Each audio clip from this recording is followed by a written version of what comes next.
Hola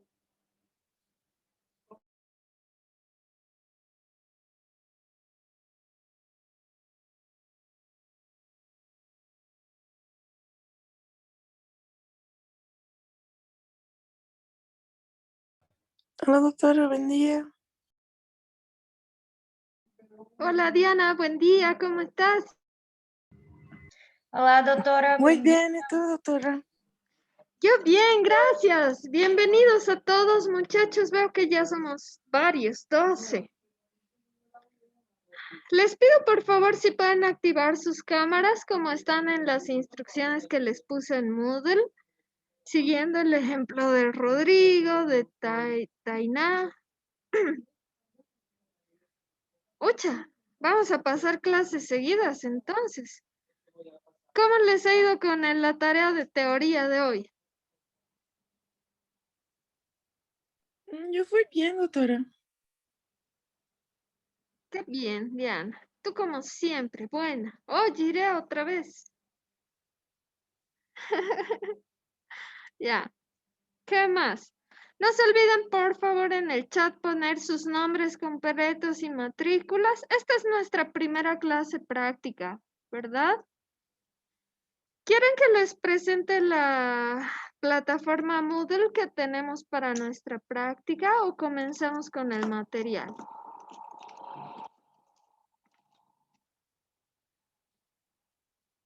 Comenzamos con material, doctora. Muy bien, muchachos queridos. Entonces, como siempre, vamos a preguntar a los que tienen la cámara apagada. Ellos se van a encargar de hacer la clase de hoy porque se supone que ya saben el tema. ¿Ve? Bien, en la clase de hoy nos toca hablar sobre cadena epidemiológica. Wesley, ¿qué es la cadena epidemiológica y en qué consiste?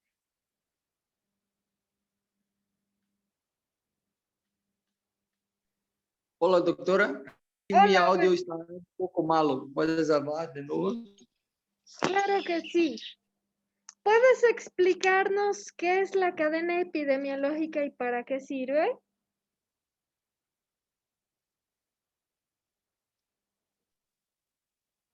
Mm, ¿Puedes pedir al otro doctor, porfa? Ya, Wesley, menos un punto. ¿Qué más? A ver, otro sin cámara. Abigail Chayapa. Doctora, buenas tardes. Es mi primera clase. Se activa la cámara, perdón, que recién me agregaron al grupo. Todo. Claro que sí. Es mi primera clase, tenía problemas con docente temporal y todo. Es la primera clase para todos, Abigail. No te Ah, preocupes. ya. Mía también. Ay, Sí, doctora, perdón, no sabía que tendría que encender la Perdón, cámara. gracias. Perdón. No sabía tampoco. ya. Abigail, ¿nos puedes responder la pregunta, por favor? ¿Cuál era la pregunta, doctora? Es que acabo de entrar y ¿Qué es la cadena epidemiológica y para qué nos sirve? la cadena epidemiológica Sí, es donde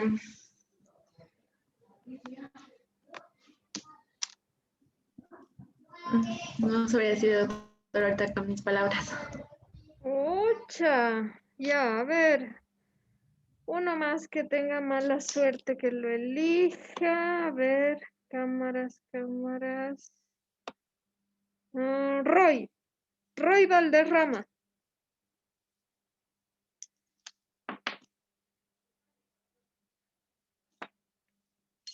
Dime, Shabna, ¿tienes alguna duda? No quería responder la pregunta. A ver, responde la pregunta y salva a Roy. Es un conjunto de eslabones y elementos que hacen posible la transmisión de una enfermedad. Esta es importante para ver cómo se transmite y también cómo se mantiene la enfermedad. Muy bien, Shabna, eso quería que me digan. ¿Alguien quiere complementar lo que dijo Shabna? No. Entonces, queridos muchachos, no se olviden que este semestre las tareas se van a hacer en horario de clases únicamente. Eso quiere decir que vamos a terminar esta clase lo más pronto que podamos después de revisar la información. Y van a tener hasta las 3:45 para resolver su tarea. Entonces, consejo. Es importante que ustedes vengan preparados a las clases prácticas. Les he dejado un material que necesito que ustedes lean. Todas las clases van a ser así. Vamos a comenzar con las preguntas. Únicamente vamos a resolver dudas, no vamos a ver contenido teórico, porque en las videoclases el contenido teórico no funciona. En las videoclases necesitamos ser más dinámicos para al menos aprender algo bueno de esto. Entonces, otra vez, ¿qué necesito que hagan para venir a la clase práctica? Prepararse, leer el contenido. Y en la videoclase, únicamente vamos a resolver dudas, únicamente. ¿Por qué? Porque me tienen que entregar su tarea en poco tiempo. Entonces, mientras más pronto terminemos, más tiempo tenemos de resolver la tarea. Comencemos. La cadena epidemiológica nos dijo Shabna. Es un conjunto de eslabones que hacen posible que esta enfermedad pueda diseminarse y mantenerse entre la población. Entonces, cuando hablamos de eslabones de una cadena, diseminarse y mantenerse. Cuando hablamos de los eslabones de una cadena, estamos hablando de esos anillos que mantienen unidas a las cadenas. Eso es un eslabón. La cadena epidemiológica tiene 6 eslabones. Tiene entonces 6 anillos. 1, 2, uy, está medio raro. 2, 3, 4, 5 y 6. Mientras sus eslabones o anillos se mantengan juntos, va a ser posible la transmisión y la diseminación de la enfermedad. Mientras los eslabones y anillos se mantengan juntos. Entonces, ¿cómo hacemos nosotros como médicos para detener las enfermedades? Cortamos la cadena epidemiológica. Más adelante vamos a ver cómo. Bien, entonces, ¿cuáles son los eslabones de la cadena epidemiológica? ¿Quién me puede decir? ¿Cuál es el primero? Agente, doctora. Muy bien, Agente Taina. causal. Perfecto. El agente causal. El agente causal. Bien, ¿cuál sería el segundo eslabón? Reservorio.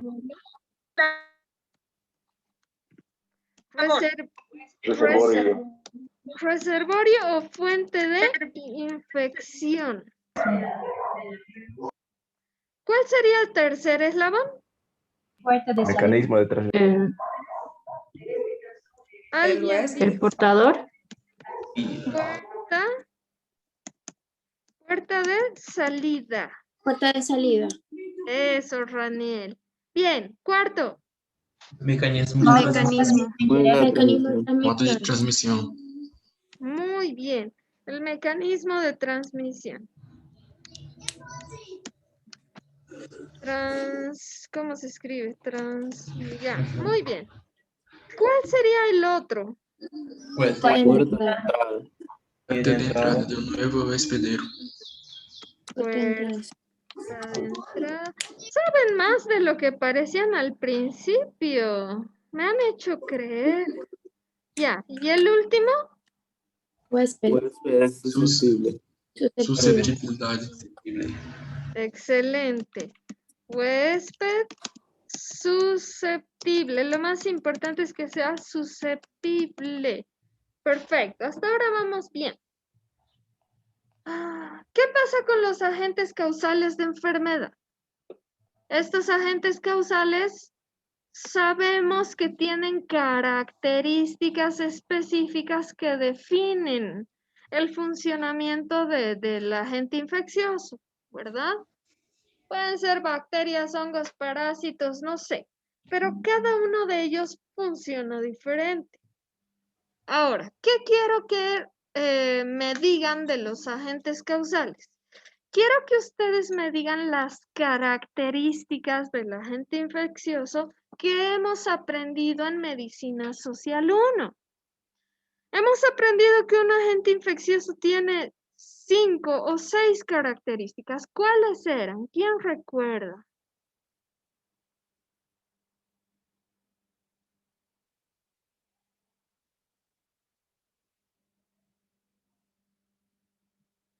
¿Cuáles eran? Patogenicidad, Virulencia. muy bien, Víctor. Virulencia, Transmisibilidad. transmisibilidad, transmisibilidad. Inmunogenicidad. ¿Cuál? Inmunogenicidad. Eso, inmunogenicidad, Infectibilidad. infectividad, sí, y la mutagenicidad. Perfecto. Bien.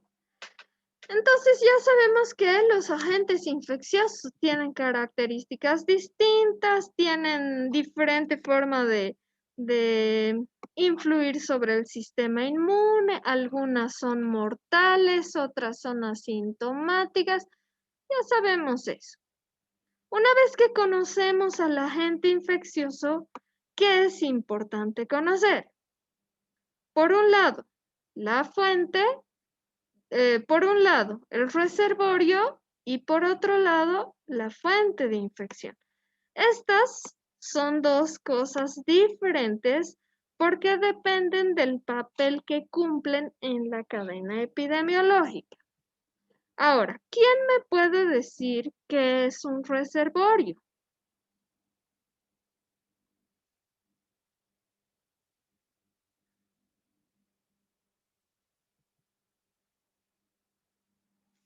Un reservorio es un hábitat. La vida de la Un gente. reservorio es un hábitat. La vida de la gente y se reproduce.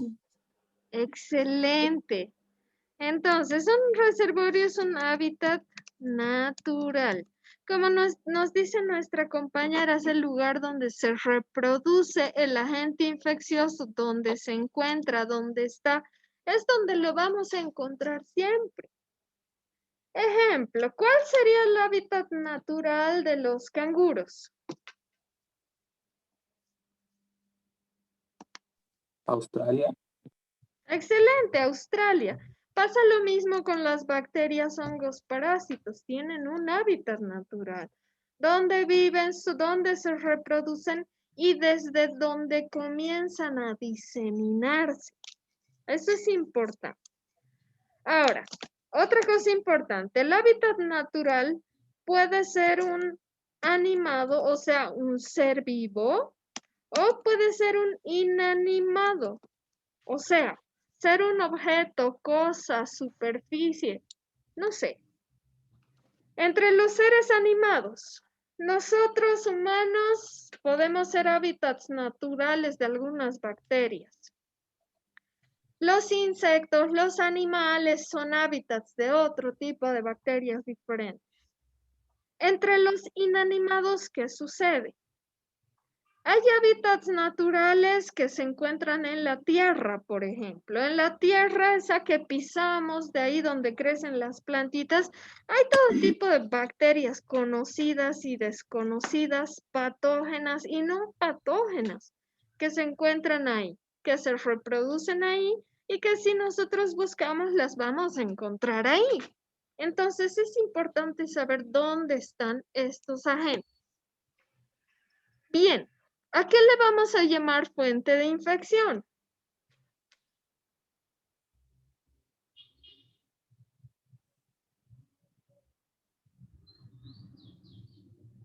Si yo les digo fuente de dinero, ¿en qué piensan cuando les digo fuente de dinero? Banco. ¿Dónde sale el agente Negocios. infeccioso para diseminarse? Excelente, Ana Beatriz. Entonces, si una fuente de dinero es un banco, es un cajero, es un trabajo, es de donde sale el dinero, la fuente de infección, como nos dijo Ana Beatriz, es el lugar desde donde sale el agente infeccioso para diseminarse. Es desde donde sale el agente. Vamos a escribir. Ahora, esta fuente de infección también puede ser un animado o también un inanimado. Lo importante o el papel que cumple la fuente es diseminar los agentes infecciosos. Por eso se le llama fuente, porque disemina, él se encarga de diseminar. Ahora, no se olviden que el reservorio, al ser un hábitat natural, el reservorio no sufre daño, porque es normal que el agente infeccioso se encuentre ahí. Pero la fuente, perdón, pero la fuente de infección, ¿sufre daño o no?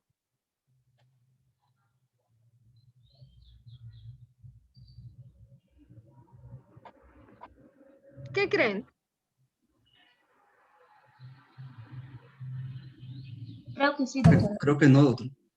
Creo que no. La fuente de infección es pregunta trampa esta. ¿Puede o no sufrir daño? No nos interesa si tiene daño. Porque ¿cuál es el papel que la fuente de infección cumple? Su papel es transmitir o diseminar. Transmitir. Exacto. Bien. Pongamos un ejemplo. La vinchuca. ¿Conocen la vinchuca? ¿El mosquito? Sí, doctor. Sí, doctora. No, no es un mosquito, es como una Bicho. cucaracha. Sí, Sí. Barbero. el barbero, ese. El El barbero barbero, sí. es un reservorio de Trypanosoma No, no, cruzi. lo vamos a... Sí, doctora. Sí, doctor. Podemos decir que se convierte en reservorio, ¿verdad? Porque el Trypanosoma ingresa a su intestino y se reproduce en sus intestinos. ¿El barbero es una fuente de infección de Trypanosoma?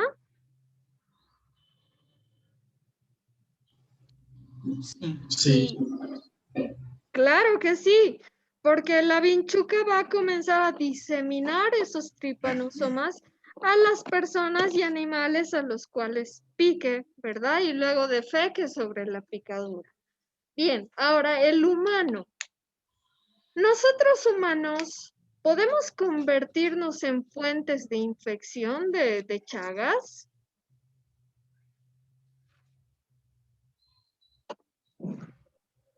No, doctor. No, doctora. ¿Seguros? Sí. Puede. ¿Qué tal si le paso mi sangre infectada y la dono a alguien más? ¿Puedo transmitirle? Sí, doctor. Sí, doctora. Puede ser agente directo, ¿no? Está bien. Entonces, ¿puedo convertirme en fuente de infección yo que tengo Chagas?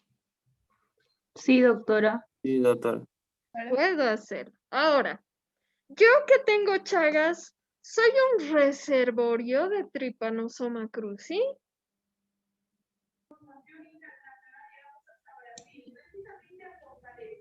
Sí, doctora. ¿Segura? No, doctora, porque ¿Segura? hace Huésped.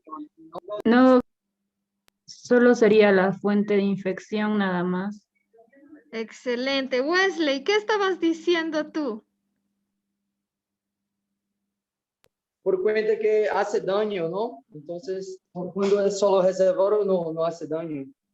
Excelente. Entonces, yo, ser humano que tiene chagas, no soy un reservorio de tripanosomas, porque sí voy a sufrir daño. No se olviden que los reservorios, al ser hábitats naturales, no sufren daño.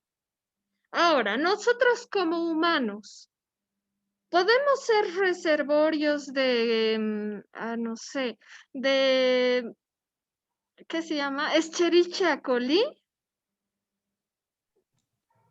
Podría, sí, doctora.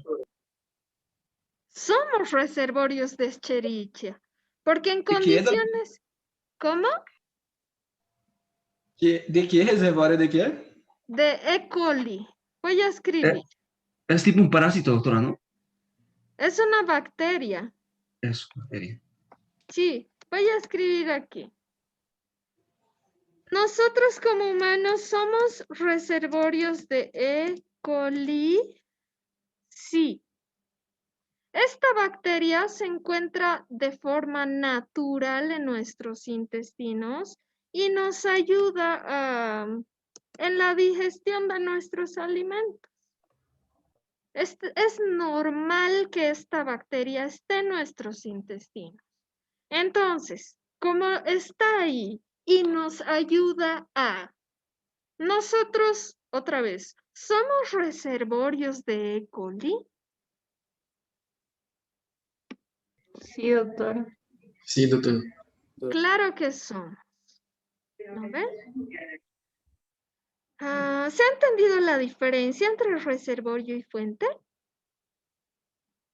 Sí, doctora, sí se ha entendido. Excelente. ¿Alguna duda hasta aquí?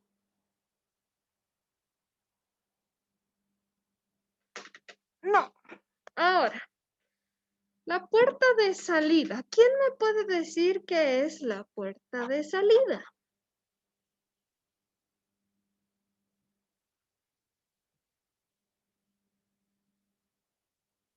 La puerta de salida sería lo que hay alguien hablando. ¿Puedes repetir otra vez, por favor? La puerta de salida es la El vía agente donde infeccioso transmitimos, ¿no? utiliza para salir de la fuente de infección para el infectar el próximo. Excelente, Wesley. Excelente, Raniel. Entonces, la puerta de salida es la vía que utiliza el agente infeccioso para para salir del reservorio o la fuente y comenzar a diseminarse. Para salir del reservorio o la fuente, como dice su nombre. Esta puerta de salida depende de dos condiciones. Por un lado, depende de la puerta de entrada. O sea, si la puerta de entrada es vía oral, la puerta de salida tendría que ser vía rectal. Por ejemplo, si la puerta de entrada es vía respiratoria, la puerta de salida tendría que ser vía respiratoria también. Por ejemplo. Y también depende de la localización, lo que decíamos de la vía respiratoria. Si el agente infeccioso se aloja en mi garganta, entonces la puerta de salida va a estar relacionada por la vía respiratoria superior. Si el agente infeccioso se localiza circulante en mi sangre, entonces la puerta de salida va a ser algo que distribuya mi sangre por todo lado para poder diseminarse. Así funciona la puerta de salida. ¿Qué me interesa más de aquí? Me interesa más el mecanismo de transmisión. ¿Quién me puede decir qué es y qué hace el mecanismo de transmisión? Doutora, seria por onde o agente infeccioso se disemina. ¿Puedes explicarlo otra vez, por favor? Sería por donde el agente infeccioso se disemina. Excelente, Víctor, sí. El mecanismo de transmisión, como nos dice Víctor, nos explica las vías que utiliza el agente infeccioso para diseminar. Ahora, entre nuestro mecanismo de transmisión sabemos que existen dos formas. La vía de transmisión directa y la vía de transmisión indirecta. ¿De qué dependen estos mecanismos de transmisión? Dependen de la resistencia o susceptibilidad del agente infeccioso al medio ambiente. ¿A qué me refiero? Por ejemplo, si este agente infeccioso no puede sobrevivir a la temperatura ambiental de la sala donde estoy, si no puede sobrevivir a esta temperatura, quiere decir que necesito un mecanismo directo. Un mecanismo donde esta fuente de infección de forma directa entra en contacto con el huésped susceptible y a través de la unión que se crea, el agente infeccioso pase de uno al otro. Ese es el mecanismo de transmisión directa. Necesita la unión o lo que conocemos como contacto. Por otro lado, ¿qué pasa en el mecanismo de transmisión indirecta? Aquí tienen que pasar dos cosas con ese agente infeccioso. Tiene que haber una separación, aquí voy a poner, separación de tiempo o distancia en el mecanismo de transmisión indirecta. ¿A qué me refiero con separación de tiempo o distancia? La fuente de infección y el huésped susceptible no entran en contacto. Suceden otras cosas en medio para que los agentes infecciosos de la fuente de infección puedan atravesar, diseminarse, distribuirse y recién llegar al huésped susceptible. Ejemplo, entre los mecanismos de transmisión indirecta podemos mencionar los vectores. Un mosquito que en general nacen sanos, pica a una persona infectada y mientras el virus, bacteria, parásito se reproduce en sus intestinos, llega un nuevo y le transmite ese virus, bacteria, parásito, lo que sea, ¿verdad? Esa es una transmisión indirecta. Otra transmisión indirecta, vómites. Vómites son objetos contaminados. Entonces, ¿qué pasa si yo tengo las manos contaminadas y toco mi celular y luego le presto mi celular a alguien más? Esa otra persona que ha tocado la superficie contaminada de mi celular, al llevarse las manos a los ojos, nariz, boca, no sé, a la piel, puede adquirir este agente infeccioso que no sabemos cuál es. Y depende de cómo ese agente infeccioso va a desarrollar la enfermedad para ver a través de qué vía ingresa, ¿verdad? No sé si me he explicado hasta acá. ¿Tienen alguna duda, muchachos? No, doctora. No. ¿Todo está claro entonces? Aquí hay una pregunta trampa que quisiera resaltar. El aire. El aire es un mecanismo de transmisión directo o indirecto. Directo. Directo. ¿Seguros? Pode ser Indirecto. direto, ser indireto. Indirecto. Dos dois. ¿Los dos? ¿Por qué los dos?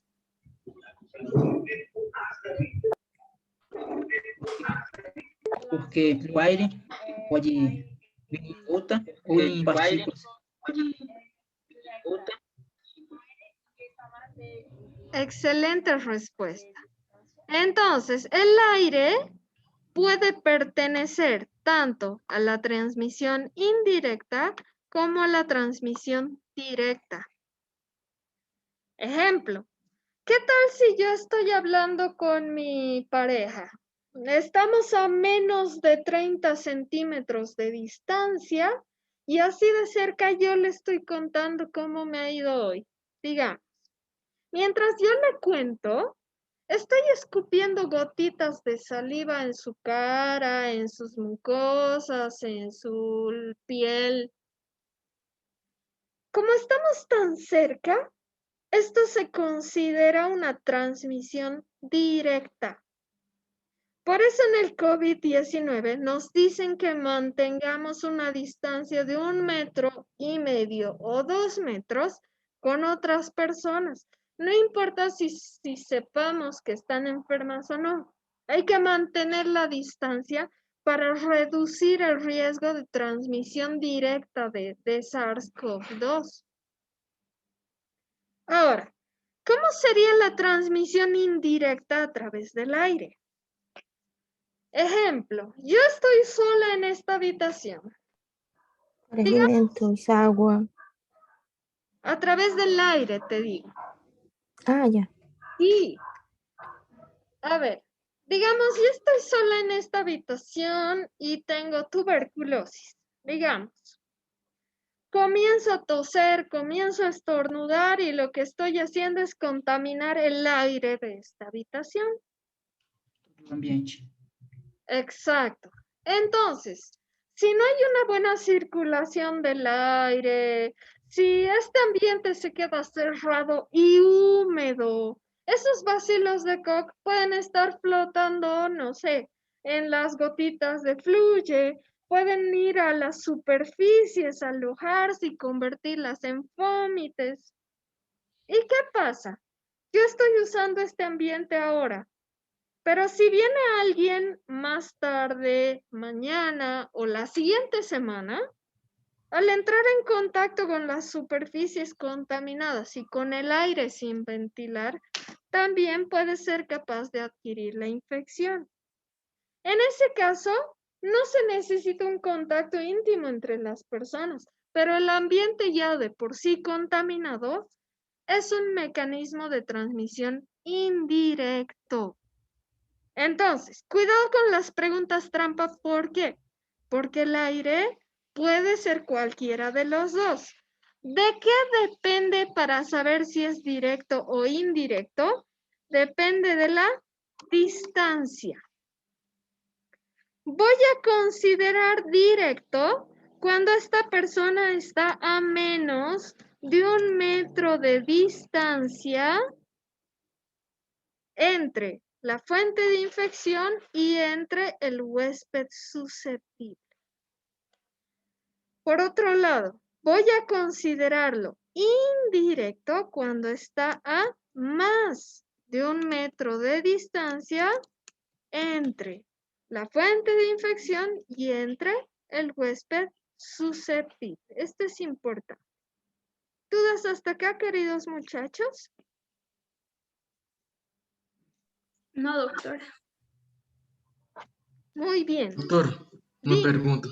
Sí, A pneumonia es directa o indirecta?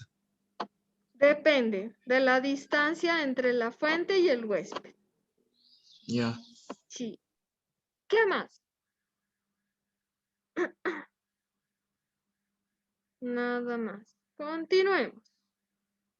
Vamos a usar verde otra vez. La puerta de entrada, ¿qué sería entonces? Si la puerta de salida es la vía que utiliza para salir de la fuente de infección. La puerta de entrada sería Para que La ingrese vía por la al que nuevo ingresa el huésped. agente. excelente. Sería la vía que se utiliza para ingresar al huésped susceptible. No se confundan puertas de entrada con puertas de salida porque aquí también hay preguntas trampa. ¿A qué me refiero?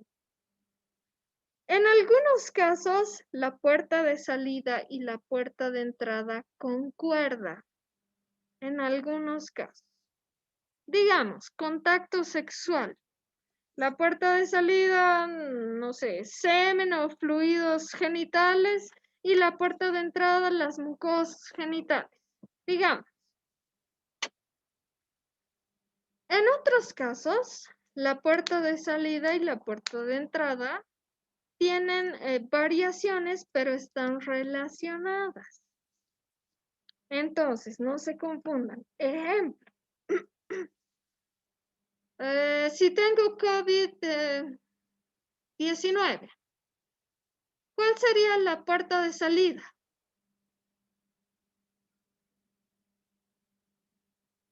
Las vías aéreas, ¿no? La vía respiratoria. ¿A través de qué? Los fluidos, doctora. De fluidos. Secreciones nasofaringeas a través de la vía respiratoria, las secreciones. ¿No ve? ¿Cuál sería la puerta de entrada del SARS-CoV-2? También las vías aéreas. ¿A través de qué? Vía respiratoria, conjuntiva ocular.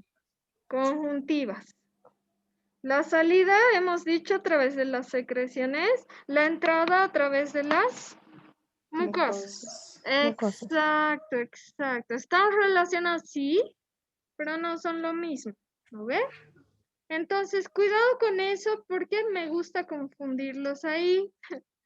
¿Dudas hasta aquí? Era que no les cuente mis planes malvados, ¿verdad?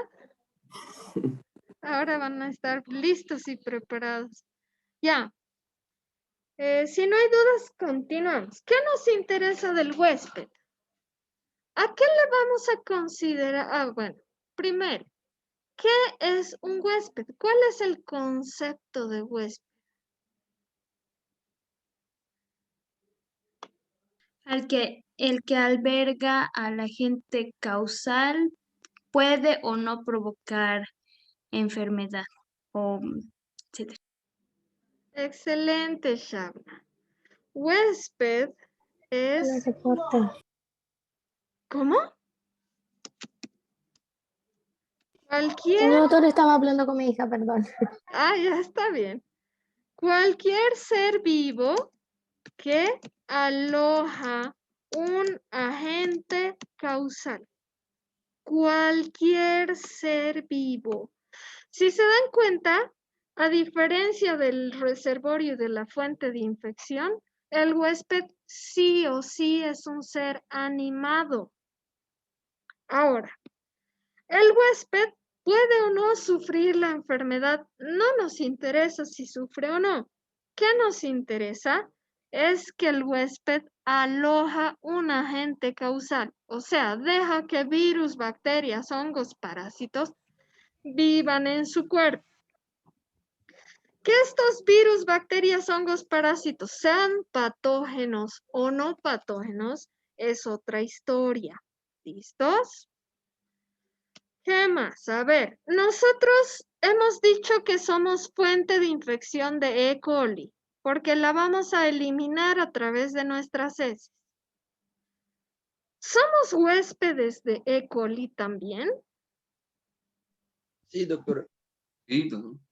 Exacto, porque dejamos que viva en nuestro cuerpo. Ahora, el humano puede convertirse en huésped de Clostridium tetani. Sí, doctora. No. Claro que sí. ¿Por qué? Porque en algún momento va a entrar la bacteria a través de heridas y si me infecta y me provoca la enfermedad de tétanos, me he convertido en huésped de esa bacteria. Voy a dejar que viva en mi cuerpo y que me provoque todo lo que tenga que provocarme porque esa bacteria funciona de esa manera. ¿Se dan cuenta?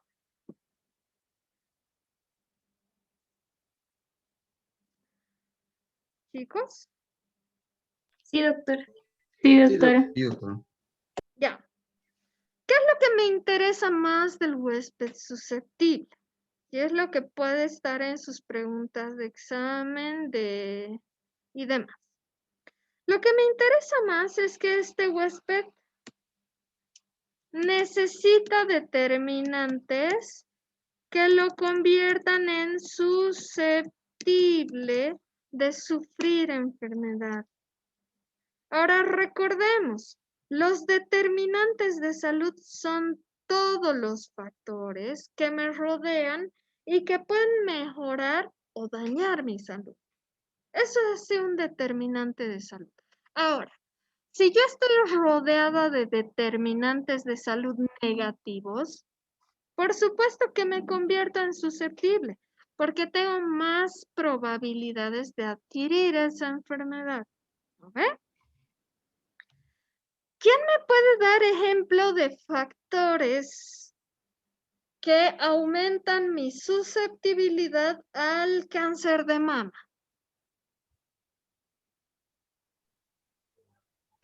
Ser mujer, doctora. Mujer, ¿qué más? Edades. Edad, muy bien, ¿qué más? Cambios hormonales. Excelente, cambios hormonales. ¿Quién me puede dar ejemplos de factores que aumentan mi susceptibilidad a la tuberculosis? Raquismo. Hacinamiento. Hacinamiento, ¿qué más? El consumo de vitaminas, doctor. En realidad sería la mala nutrición, ¿no ve?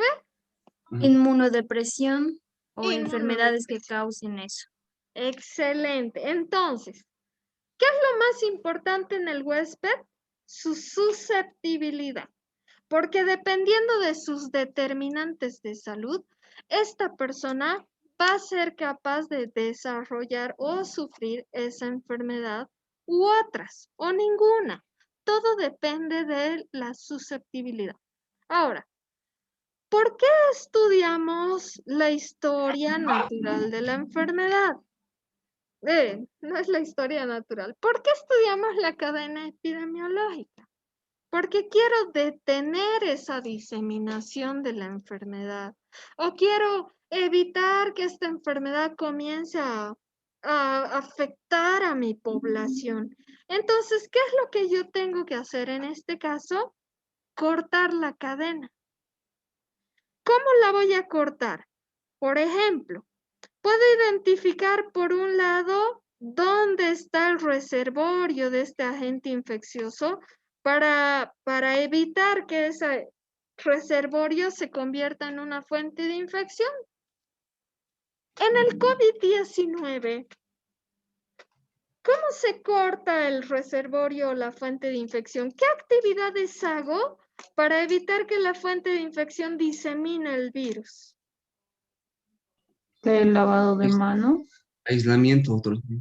Excelente. El aislamiento y la cuarentena separa a esos sospechosos, separa a esas fuentes de infección para que nosotros los sanos estemos libres de la enfermedad, ¿no ve? Otro ejemplo, el mecanismo de transmisión. En este caso, quiero cortar las formas directas o indirectas para que el COVID no afecte a mi población. ¿Qué tengo que hacer? Utilizar una fuente de protección, doctor. Muy bien, en ese caso utilizo el barbijo, ¿verdad? Barbijos. Y El higiene, lavado de lavado de manos. manos. Excelente, el lavado de manos está dirigido al mecanismo de transmisión. ¿Qué más? La desinfección de mis alimentos, de las superficies. Está dirigida al mecanismo de transmisión. ¿Se dan cuenta? Finalmente, ¿qué voy a hacer con el huésped susceptible para cortar la diseminación de esta enfermedad? Vacunación, doctor. Excelente. Ahí puedo aprovechar la vacunación, puedo darle educación a ese susceptible para que sepa cómo cuidarse, cómo desinfectar, cómo lavarse, ¿verdad? Bien. ¿Tienen alguna duda hasta acá, queridos muchachos? Creo que no, doctor. No, doctora. Ninguna duda. ¿Quieren sacarle alguna foto a esta pantalla? ¿Una captura de pantalla?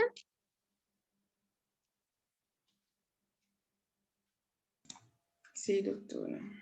Ay, perdón. Ya. Hay sacado todavía. Ah, ya está. Muy bien, voy a dejar de compartir entonces. Listo, chicos. Ya que están expertos entonces en la cadena epidemiológica, ya han visto lo bonita e interesante que es, ¿qué necesito? Les voy a mostrar su tarea en la plataforma.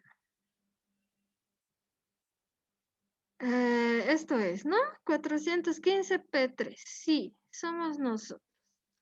Entonces, en su plataforma esto se ve de la siguiente manera. Tienen aquí información que va a ser útil para que ustedes resuelvan su tarea. Y ahora mismo estoy haciendo visible la tarea número 1.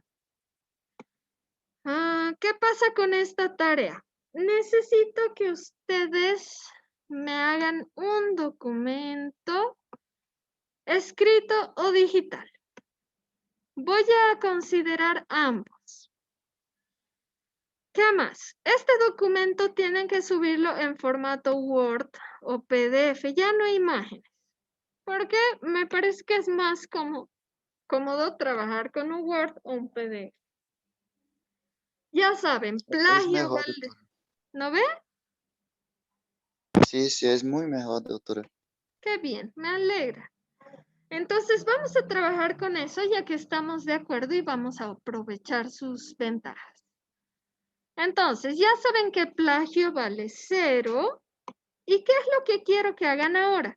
Como tienen poco tiempo para entregar su tarea, es hasta las 15:45, no se olviden. Quiero que hagan un mapa conceptual en los cuales identifiquen los 6 eslabones de la cadena epidemiológica, o sea, lo que hemos visto, pero asociado al COVID-19, exclusivamente asociado al COVID-19. Y además, relacionen con otros conceptos que les he puesto en el otro documento. ¿Se recuerdan que anteriormente había un documento que hemos visto, verdad? Ustedes van ahí a ese documento que se llama cadena epidemiológica y las va a descargar automáticamente. Ahí hay conceptos como fómite, como cuarentena, como endemia, epidemia y demás. Entonces, quiero que esos otros conceptos de la cadena los asocien con su cadena epidemiológica del COVID que van a trabajar ahora. Ahora, ¿qué es importante aquí? Todos los trabajos a partir de ahora conmigo van a ser evaluados con la rúbrica de evaluación. Entonces, en cada uno de los trabajos les voy a dejar las rúbricas para que ustedes sepan qué voy a considerar. Pregunta para todos ustedes. ¿Ustedes quisieran hacer sus trabajos individual o quisieran hacer sus trabajos en equipos, en grupos? En grupo, doctora. En grupo, doctora. Muy bien. Entonces, estoy segura que aquí, pese a que algunos quieren grupos, otros quieren individual. ¿Qué vamos a hacer? Las personas que quieren trabajar en grupos, me escriben al grupo de Telegram hasta las 2 de la tarde. O sea, tienen media hora para escribirme un mensaje y necesito que me digan qué información. Primero necesito que me digan el nombre de su grupo. Es importante la identificación. Ustedes pueden llamarse los luchadores, los doctores del infierno, no sé, lo que ustedes quieran. Y aparte del nombre del grupo, quiero que me digan los integrantes. ¿Listo? Máximo 3. Máximo 3. Si ustedes quieren trabajar solos, no necesitan decirme nada. Voy a interpretar cómo que se van a quedar trabajando solos. Ahora, ¿qué necesito? Que me envíen esa información hasta las 14 horas. O sea, tienen 30 minutos para enviarme esa información porque me demora tiempo armar los grupos en Moodle. ¿Listos? Así cuando ustedes suban sus trabajos, la plataforma va a considerar el trabajo de todo el equipo. ¿Tienen alguna consulta? Doctora, Doctora, en el grupo ¿estos ¿hasta grupos cuántos? serían ya para las próximas tareas? Sí, serían grupos de aquí hasta el final del semestre. ¿De cuántas personas, doctora? Máximo 3. Vale, gracias, Sí. doctora. ¿Algo más? Doctora, y tu WhatsApp creo que no está funcionando. No, no estoy trabajando con WhatsApp, estoy trabajando con Telegram. En el área de comunicación, sí, en el área de comunicación he dejado un enlace para que ustedes puedan ingresar al grupo de Telegram. Entonces se pueden comunicar conmigo por ahí. ¿Otra consulta? No. Doctora, la tarea de hoy, el mapa conceptual, ¿hasta qué hora tenemos que entregar? Hasta las 15:45 hora de Bolivia. Tienen como 13, 14, 15, 2 horas. No puede ser, doctorita, un poquito más de tiempo, por favor. 16. Tenemos muchas clases hoy, doctora. Tenemos muchas clases, doctora, hoy, todo el día prácticamente, y vamos a sacar un poquito de tiempo para hacerlo. No necesito que saquen tiempo. Necesito que usemos nuestro tiempo de clases. Y nuestro tiempo de clases es de 12:45 a 15:45. Por eso nuestras clases van a ser cortas. Necesito que vengan preparados. Y así tienen 2 horas para hacer su tarea, que creo que es lo adecuado. ¿Qué más? Doctor, ¿la tarea tiene que ser escrita? Puede ser escrita a mano, puede ser hecha en algún programa que desees. Yo quiero ver el tipo de información que me subes ahí. Ya, gracias. ¿Algo más? ¿Cómo haremos para contactarte en el grupo de Telegram? Les voy a mostrar mejor, ¿no? En el grupo de Telegram, ¿cómo pueden contactarme por ahí? Esta es su plataforma Moodle. Ustedes se van a esta área que se llama área comunicación. Y en el área comunicación tienen toda esta información. Tienen los avisos, tienen el dato de las videoclases, tienen aquí el enlace del grupo de Telegram. Entonces ustedes le dan clic ahí donde dice enlace arriba o abajo y les va a redirigir hacia el grupo de Telegram que tenemos para este grupo. Ok, doctora, gracias. Yo no Mucho aviso. gusto. Ya. ¿Otra consulta? No. Entonces, chicos, a partir de ahora comienza la carrera en 5, 4, 3. No, Abraham. Chao, que les vaya muy Doctora, bien. entonces, ¿hasta qué hora tenemos prácticamente? 15:45. ¿O quieren que les dé hasta las 16? Por favor, doctora. La de 16, doctora. 16. Voy a aumentar el tiempo hasta las 16 entonces. ¿Listos? Muy amable, gracias. Gracias, doctora. Chao, Chao, chicos. doctora. Hasta luego, que le vaya bien. Doctora, hasta luego. Chao.